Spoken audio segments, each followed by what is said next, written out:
Good evening, this is Akashvani Kohima. I'm Ningnen M. Hangsing with the evening bulletin. The headlines: Mortal remains of Nagaland Governor La Ganesan cremated with full state and military honours in Chennai. Delegation led by Chief Minister Neiphiu Rio attends last rites of Nagaland Governor La Ganesan in Chennai. Chief Minister of Nagaland Neiphiu Rio expresses concern over centre's decision to reduce free movement regime along Indo-Myanmar border, and Lok Sabha MP and NPCC President as Supongemeren Jamir says party is determined to bring changes for welfare of Nagaland. Now the news in detail.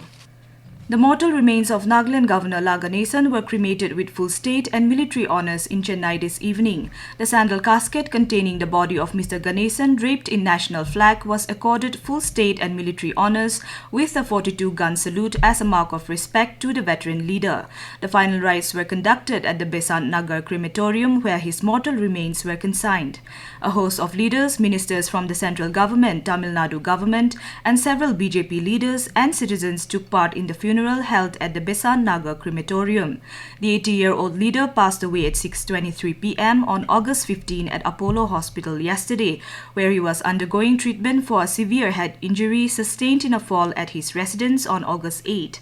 A seasoned political figure, La Ganesan was known for his decades-long service in public life and held various significant positions before being appointed as the governor of Nagaland.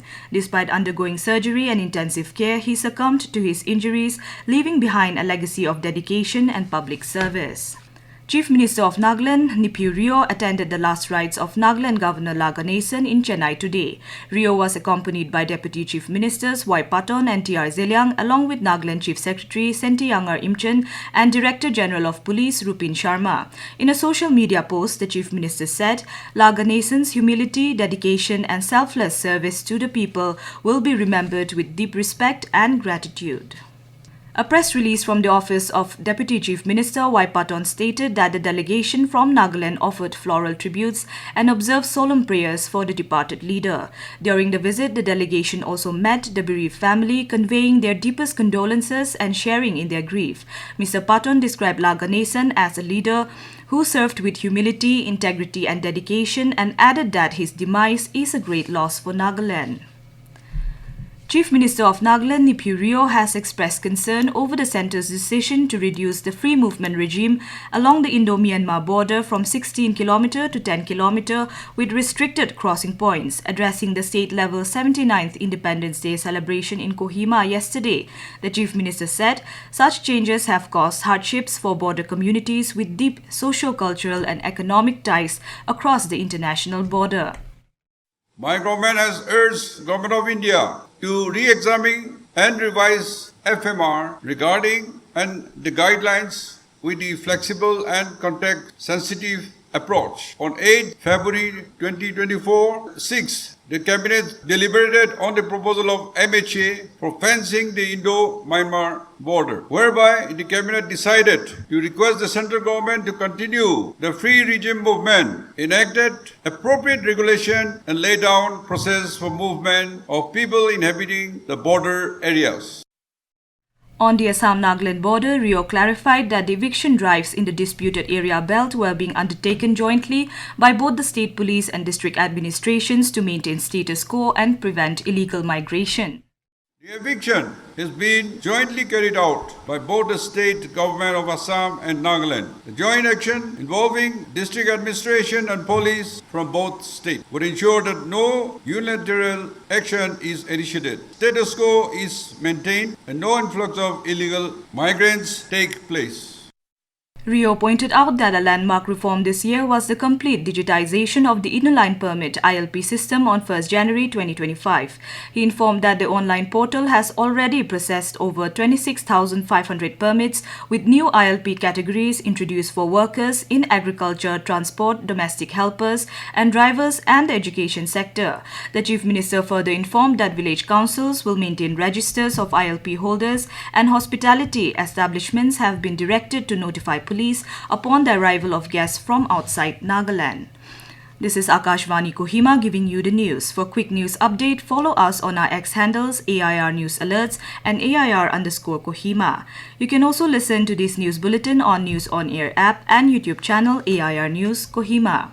Welcome back. You are listening to the evening news. Chief Minister of Nagaland Neiphiu Rio virtually inaugurated 8 biofertilizer production units on the occasion of the 79th Independence Day in Kohima yesterday.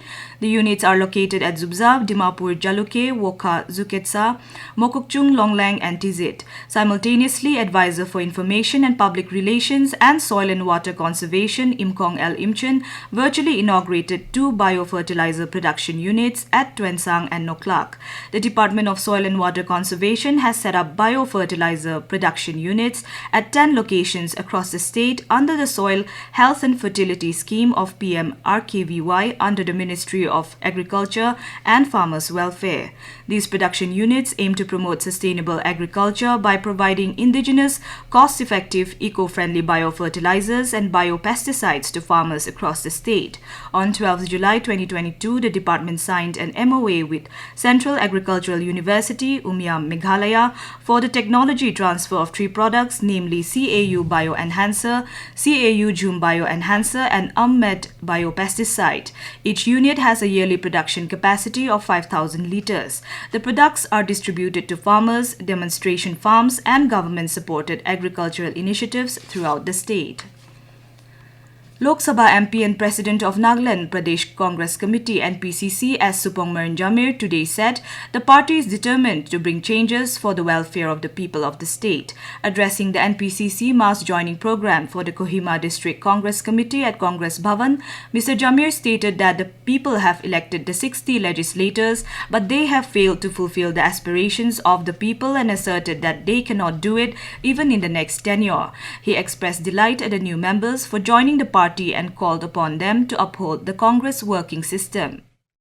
आज अपने 220 join करे से अपने leaders kan logo ikilogi itu aman miligina aji ekta family बनाया से aman so manu naga manu namidi Nagaland state to pal hobo lagi itu aman kota guri taki ase aman good governance lagi education institution pal lagi medical college lagi employment stick tibo lagi development tik anibo lagi kinto itu kobole para nisina follow up action to amang kurbo na para hoyase itu bra aji bra shuru kurina amang itu kurbo. Mr. Jamir maintained that each vote, irrespective of young or old, are equal and that it matters in building a Nagaland where aspirations are transformed into actions. The NPCC president also emphasized the importance of choosing the right candidate to represent the voice of the people. In a significant move to enhance law enforcement capabilities and public service delivery in Kifre District, Deputy Chief Minister of Nagaland and Minister for Home and Border Affairs, Yantungo Paton, inaugurated the office of the Sub-Divisional Police Officer ex officio at Pungro yesterday. The newly established facility is expected to strengthen policing infrastructure, improve coordination among law enforcement agencies, and ensure swift, accessible, and efficient responses to public needs. Speaking on the occasion, Mr. Paton commended the collective efforts of all stakeholders in making the project a reality, stressing that the office would greatly benefit the people of the district by ensuring law and order, security, and public trust. On the sidelines of the inauguration, the Deputy Chief Minister also attended a public meeting in Pungro where he engaged with local stakeholders and listened to their concerns and suggestions. And now to round up the news, the headlines once again.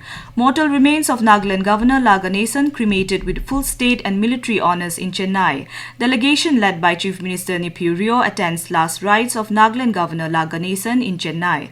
Chief Minister of Nagaland Neiphiu Rio expresses concern over centre's decision to reduce free movement regime along Indo-Myanmar border. And Lok Sabha MP and NPCC President S. Supongemeren Jamir says party is determined to bring changes for welfare of Nagaland. That is all we have in this evening news bulletin. We will be back with the morning English news at 7:30 tomorrow. Have a pleasant night.